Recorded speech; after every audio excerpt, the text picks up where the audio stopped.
ایک جلدی ہے اور اس لیے پریشانیاں جو جنم لیتی ہیں وہ سفر کو مشکل بنا دیتی ہیں۔ میں آپ کو اپنے اندر کی بات بتانے لگا ہوں کہ یہ اوکاڑا سے لاہور کا جو سفر ہے، مجھے نہیں معلوم کہ کون سا علاقہ کس تحصیل یا ضلع میں اس کی حد بندیاں کیا ہیں، میں کوئی پٹواری یا گردابر تو ہوں نہیں۔ البتہ مجھے اس سفر میں جو سڑک پر موڑ آتے ہیں، درخت آتے ہیں، مختلف قسم کے ڈھابے والے، ہوٹل، شہر اور کئی مستقل لوگ، یہ سب میرے دوست بن چکے ہیں۔ مجھے ایک ایک چیز سے سچی مچی پیار ہے، بلکہ یوں کہنا مناسب ہوگا کہ اوکاڑے سے لاہور کا جو درمیانی علاقہ ہے، مجھے یوں لگتا ہے جیسے یہ میرے گھر کا بیڑا ہو، یا ایک ایسی حویلی جس میں دونوں طرف ہماری رہائش ہے۔ اور ظاہر ہے جب انسان اپنے بیڑے میں گاڑی چلاتا ہے یا بھاگتا پھرتا ہے تو اس طرح تو نہیں کہ دوسروں کے لیے خطرہ بن جائے۔ میں جب سفر کے لیے نکلتا ہوں تو جہاں دل چاہتا ہے رک جاتا ہوں، بلکہ میں نہیں رکتا، وہ جگہ مجھے خود بلا کر رکنے پر مجبور کرتی ہے۔ بعض دفعہ کسی کام سے، بعض دفعہ کسی ملنے کے لیے، بعض دفعہ ویسے ہی۔ اور سب سے اچھا تجربہ وہی ہوتا ہے جب بغیر کسی مقصد کے لیے کسی جگہ رک جاؤں، تھوڑی دیر باہر گھومتا ہوں، کھڑا ہو کر نظارہ دیکھتا ہوں اور پھر گاڑی چلانے لگ جاتا ہوں، مجھے بڑی راحت ملتی ہے۔ میں محسوس کرتا ہوں کہ زندگی کی اس تیزی میں، زندگی کے سفر میں بھی اگر ہم کبھی کبھی بغیر مقصد کے کسی کے پاس بیٹھیں یا ایک ایسا اتنا وقت نکالیں جس میں کوئی خاص مقصد نہ ہو، تو اس سے بھی ہمیں ایک راحت ضرور ملتی ہے۔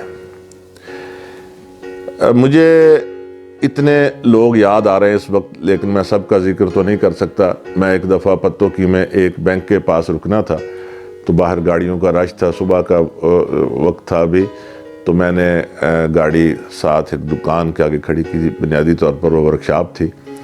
میں جب واپس جانے لگا تو وہ دکاندار جو تھا، نوجوان، وہ میرے پاس آیا، کہنے لگا کوئی گاڑی ٹھیک کروانی تھی۔ میں نے کہا نہیں۔ خیر اس نے ایک گاڑی کا چھوٹا سا فالٹ بتایا، میں نے کہا ٹھیک کر دو، کوئی 10-15 منٹ اس نے لگائے۔ اس دوران ہماری جو گفتگو ہوئی، مجھے نہیں پتا میں نے اسے کس طرح اس کا حال پوچھا ہوگا، اس نے مجھے کیا کہا، لیکن میں یہ بتا دینا چاہتا ہوں کہ 10 سال سے زائد کا عرصہ ہو گیا۔ وہ اب خاصا بڑا ہو گیا، وہ نوجوان جسے میں کہہ رہا ہوں، وہ مجھے اتنا اپنے قریب لگتا ہے۔ میں جب بھی پتوں کی حدود میں گزرتا ہوں، میرا دل چاہتا ہے میں اس سے ملوں۔ اگر نہ مل سکوں تو میں اس سے باتیں کرتا، باتیں یاد کرتا گزرتا ہوں۔ اور کئی دفعہ ایسے ہوا، مجھے ضرورت پڑی، میں نے کبھی اس کو فون کیا، اس نے دن رات موسم کبھی اس نے اپنے لیے رکاوٹ نہیں سمجھی اور وہ یوں بھاگتا ہوا آیا۔ اپنی جان نچھاور کرنے کا جو جذبہ اس میں ہے، میں سوچتا ہوں کہ میں نے تو کبھی اس کے لیے کچھ نہیں کیا۔ اگر 1-2 بار اس نے مجھے کوئی چھوٹا موٹا کام کہا ہے تو میں تو اسے کام بھی نہیں کہتا، لیکن اس کی جو محبت اور میرے لیے جذبات ہیں، وہ میری جو کوئی سروسز ہیں اس کا متبادل تو کبھی بھی نہیں ہو سکتی۔ مجھے وہ فرشتہ بھی ضرور اپنی طرف میں لاتا ہے۔ ننھا منا بچہ ایک فیول سٹیشن پہ جب میں رکا، اس کی ٹائر شاپ پر، یہ اپنے ویلوں کی ہوا بھروانے کے لیے، پوری کروانے کے لیے، تو اس نے جب ہوا بھری تو اتنی معصومیت اس کے چہرے پہ تھی، 10-12 سال کی اس کی عمر ہوگی، کہ اسے پائپ نہیں صحیح کھینچا جا رہا تھا۔ میرا دل چاہتا تھا کہ میرے بس میں ہو تو اس کے ہاتھ میں قلم اور کتاب دے دوں۔ میں نے اسے پیار سے جب پیسے دیے، 20 روپے لیتے ہیں عام طور پر ہوا بھروانے کے، اور 20 روپے زیادہ دینا چاہیں تو اس نے مجھے واپس کر دیے۔ تو میں نے کہا بیٹے رکھ لو۔ کہنے لگا چاچو میری امی کہتی تھی کسی سے پیسے نہیں لیتے۔ اس فرشتے کی باتیں اتنی اچھی ہوتی ہیں۔ میں جب بھی وہاں سے گزرتا ہوں تو گاڑی میں بے شک ہوا مجھے احساس نہ ہو کمی کا، پھر بھی وہاں رکتا ہوں، اور ہر دفعہ اس سے ایک نئی حرارت، زندگی کا ایک نیا سبق حاصل کرتا ہوں۔ کبھی وہ مجھے پہچانتا ہے، علی اکبر اس کا نام ہے، اور کبھی مجھے کہتا ہے چاچو آپ کے لیے چائے لاؤں، اور مجھے اتنا پیار آتا ہے. میں کبھی مذاق سے پوچھتا ہوں آپ کے پاس پیسے ہیں؟ تو کہتا ہے آپ حکم کریں میں ابھی لے آتا ہوں. اس کی معصومانہ باتیں، معصوم چہرہ اور اس کی تربیت، ہر وقت ماں کی باتوں کا لحاظ رکھنا اور ہر کسی سے ادب آداب، اس کا کوئی متبادل نہیں ہے. یہ جس کا میں نے پہلے ذکر کیا جو موٹر مکینک، اور وہ بھی اس کے ساتھ ہی تھوڑی فاصلے پر ہے.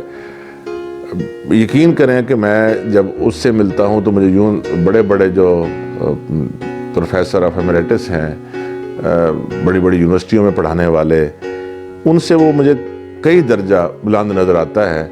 وہ لوگ اپنے علم و فضل میں تو پتہ نہیں کتنے زیادہ ہوں گے، لیکن مجھ جیسے عاجز کو کبھی شاید انہیں حال چال پوچھنا بھی نصیب نہ ہوا ہو، عام لوگوں سے ملنے کا انہیں وقت ہی نہ ملا ہو. مجھے وہ چائے والا ہمیشہ یاد رہتا ہے. چونکہ علاقے میں ایک دفعہ رکا، وہ دودھ دہی کی دکان پہ جو بیٹھا تھا اور چائے کا برتن بھی پاس تھا. میں نے اسے کہا چائے بنا دو، اس نے چائے بنا کر دی. اتنی اچھی چائے تھی. میں نے اس سے پیسے پوچھے، اس نے کہا 25 روپے. میں نے 50 روپے دیے تو مجھے 20 روپے واپس کر کے 5 روپے کا سکہ تلاش کر رہا تھا. تو میں نے کہا رہنے دو، آپ نے چائے تو 50 روپے والی پلائی ہے اور آپ اتنی سستی چائے دے رہے ہو. میں تو یہ کہہ کر چلا گیا، لیکن مجھے نہیں پتا کہ وہ اس کے دل پر اس بات کا کیا اثر ہوا. میں اگلی دفعہ جب گیا رکا تو میں نے چائے بتانا چاہی کہ کس طرح چینی کم ڈالنی ہے. جو اس نے کہا مجھے یاد ہے آپ وہی ہیں جس نے کہا تھا کہ آپ 50 روپے والی چائے پلاتے ہیں. ناظرین کرام، یہ بات شاید آپ کو ایک عام سی لگے، لیکن حقیقت یہ ہے کہ مجھے وہ شخص جب بھی میں جاؤں اتنی محبت سے وہ پیش آتا ہے. گاہک اور بھی ہوتے ہیں. ایک دن میں وہاں بیٹھا تھا بینچ پہ، تو اٹھنے لگا تو وہ بینچ کی کیل سے میری قمیض تھوڑی سی متاثر ہوئی. تو اس نے بڑا افسوس کیا. میں نے کہا کوئی بات نہیں. تو چلتے ہوئے مجھے کہنے لگا آپ کب آئیں گے؟ میں نے کہا پھر انشاءاللہ کس دن چکر لگے گا. میں دوبارہ رکا، کوئی جلدی نہ رک سکا، مہینے بعد وہاں رکا. تو بینچ پر بیٹھنے لگا تو وہ دوڑتا ہوا ہے، کہنے لگا رکیے. اندر سے ایک کرسی جس پر بہت سارے کپڑے اور سامان وغیرہ پڑا تھا اس نے اٹھانے کی کوشش کی. میں کہا رہنے دیجئے، میں یہیں بیٹھ جاتا ہوں. کہنے لگا نہیں، یہ تو کرسی میں صرف اور صرف آپ کے لیے لایا ہوں، آپ میری دکان پہ رکتے ہیں تو یہاں بیٹھیے. وہ پلاسٹک کی نئی کرسی اس نے لا کے رکھی. میں حیران تھا کہ کتنے عظیم لوگ ہیں. جتنے دکاندار ہو، جہاں جس سے بھی میرا تعلق ہو، جس جگہ میں رکا ہوں، بس ہم محسوس نہیں کرتے اتنے محبت کرنے والے، اتنے اچھے جذبات رکھنے والے لوگ موجود ہیں.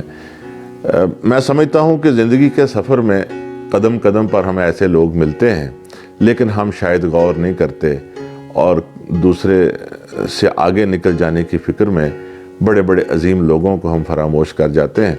حالانکہ اگر ہم ان کو وقت دیں، ہم ان سے باتیں کریں تو ہمارا سفر یقیناً اچھا اور آسانی سے گزر سکتا ہے.